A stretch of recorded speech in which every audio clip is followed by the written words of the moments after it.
Welcome to Chapter 8, where we're going to talk a little bit about some innovative technologies that we've seen be used internationally through electronic platforms. Start first with the general understanding. There we go.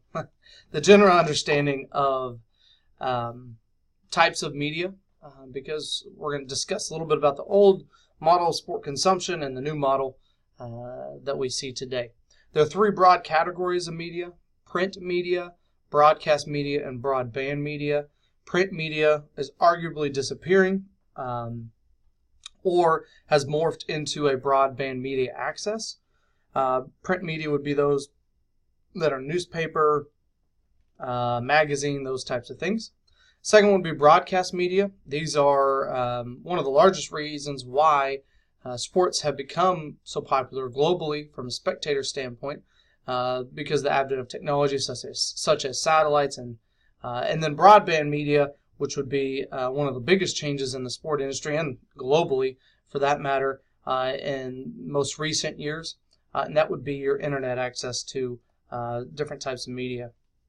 But if you look at this historical model of media and sport consumption, we're talking about two different models of understanding sports communication, the old versus the new model. This is the old model. This is before the 1990s, essentially in the 1850s until the 1990s. We had generally the same model. Where on the very far left of the screen you see sports, athletes, organizations, events, games, and the news. These are actions, so to speak. These are what we term content providers. Content providers are different than what you think of today. When I say a content provider, you probably think of an internet service provider, satellite technology to be able to watch television or something like that. Content providers in what we're referring to this model would be those that are producing the content, the athletes, the administrators, the organizations, the events themselves.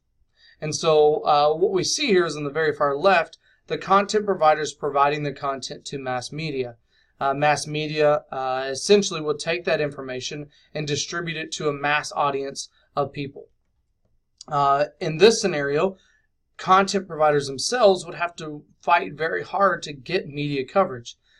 If we look at the word publicity, that means essentially it's an element of the promotional mix under marketing, promotion being one of the 4 P's of the marketing mix.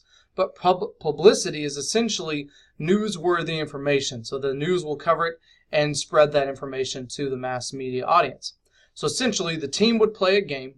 They would essentially give access to the media and try to encourage them to come to a game. And in the old media, they didn't always do that. Mass media would then distribute that to a mass sport audience. That mass sport audience, the general consumer, on a regular basis would be able to watch maybe a couple of games on television in the 50s and 60s until the 1970s, where you had advent of satellite technology, which kind of changed that. But for the most part, they were only able to watch what was provided to them. There was no feedback. In other words, the only feedback that would come in this old model was a letter to the editor of the newspaper, or a letter to the broadcasting station's director saying, hey, I would like to see more of this. That's really the only feedback consumers had. And so mass media channels were really running the show. They would cover the games they want to cover and distribute to consumers whatever they wanted to, hoping to be able to increase their consumption. Now looking at the new model, we see a bit of a change. So post-1990s to today. It's a lot more complicated model. And the most important thing that comes from the modern model of sports media audience communication comes from feedback. And now mass media, while is still a distribution channel, they're also listening more to consumers. So still we have the content providers on our left. They're providing content, playing the games, providing the news stories for the media to cover. However, now the media is the ones that are trying to get in with sports organizations, teams, and athletes, events, trying to gain access to those content providers, as opposed to what it was in the old model. And now we see so many different niche sports, as well as sports audiences, where you have all kinds of different activities. If I want to watch the Tour de France live and hear a commentary about it, I can do that. If I want to see a cricket game being played right now, I bet I could bring it up and show you. The reason is because there are so many media outlets for me to be able to do that today. They still distribute that content, but now we also see a feedback loop where consumers themselves are creating their own content and distributing it to other types of media outlets, where we have now what we call citizen journalists, where people are going to and videoing practices and games and being able to broadcast those themselves and writing stories about what they see. And so there's a lot of interaction. And then cut that out all together. In the old model, you could not send a direct message to Babe Ruth, right? Or to Mickey Mantle, unless you knew the guy, right? Only way you were able to do that then is through some sort of connection. Today, I can send a tweet out to my favorite athlete, and they may or may not respond to it. But the point is, now there's this bottom loop that you can see where the providers are interacting directly with the consumer, and the consumer is bypassing the mass media and connecting directly with the athlete. We'll talk a little bit about that later as we go. And so when we talk about global sport brands, we have to understand how technology has influenced how we communicate with sports consumers. A lot of it is drawn from and attracts through new media. Two historical inventions really has changed the way we see new media growth. And the first one is the telegraph, ability to send messages across the globe instantly. And then the second is fiber optic technology. So two reasons why new media's growth is media platforms are increasing in the sophistication, as well as it's becoming more and more affordable.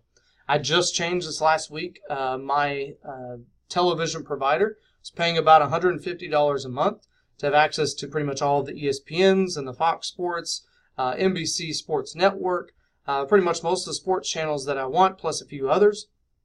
And I changed to have broadband access to internet media, where now I can watch that same content with a few exceptions for about $40 a month. It's becoming more affordable, and therefore it's making it easier for me to do that. I use Sling TV now, in case you're wondering, which I think I mentioned in the last video. But if we look at what we're going to talk about today, we'll start first in this video about the basics of internet's impact on marketing communications, and we'll, in the other videos, talk about social media, interactivity, as well as new media marketing. So let's start first with this idea of Web 1.0 versus Web 2.0 technology. This basic terminology, Web 2.0, is what we see today. It's an open source, interactive, and most importantly, if you want to take notes or you're taking notes, the word is user controlled. Web 2.0 is user controlled content, and it's basically support for informal user networks. This is today's internet, and many people argue we're moving towards Web 3.0, which we won't get into right now. But Web 1.0 is the old way that we saw the internet first started out. Essentially, it was a mostly read-only web, where specific portals of exclusive information and content were provided to consumers. So I want to learn more about a company. I go to their website. They tell me who they are, what types of products they produce, and then a contact number for them to call them. That's Web 1.0. In 1996, there were 45 million global users. The published content was primarily what was on the internet. There were 250,000 sites. Web 2.0, which is, you can kind of see, possibly or possibly not, started in about 2006 and to today, where it was basically, it's a read and write web, where we are publishing content from companies' websites, but also users have that feedback loop, are starting to create their own content and uploading it to the web. We also started to see and continue to see what we call real simple syndication, or RSS. Real simple syndications are those things that are in form of message boards, forums, blogs, any type of content community, or any type of social media. So our ability to interact with one another and be able to produce my own content. All of this leads us to what are types of Web 2.0 technology. Essentially, they're customizable. It's essentially, how do we make ourselves better consumers? How do we make ourselves find the information we really want to see? So types of Web 2.0 platforms would be message boards and forums. You can go to pretty much any type of sport organization and find a fan board or a fan discussion board. Texas A&M is the TexAgs. The Mavericks had friends.mavs.com.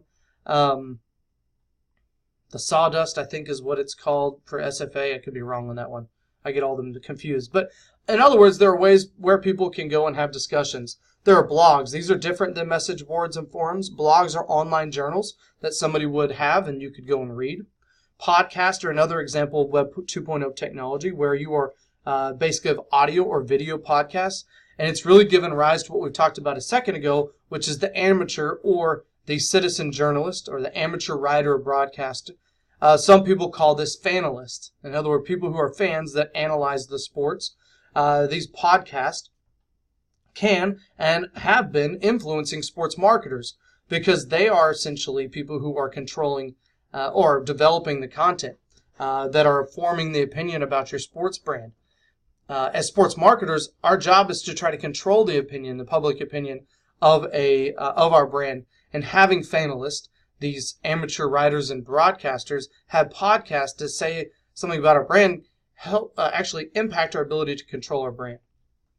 Another thing to look at is the open source content management systems. Open source content management systems are basically communal blogs that can be edited by anybody. Example of this, Wikipedia. Another example is user-generated content, or UGCs. These are basically anything produced by a user and then shared.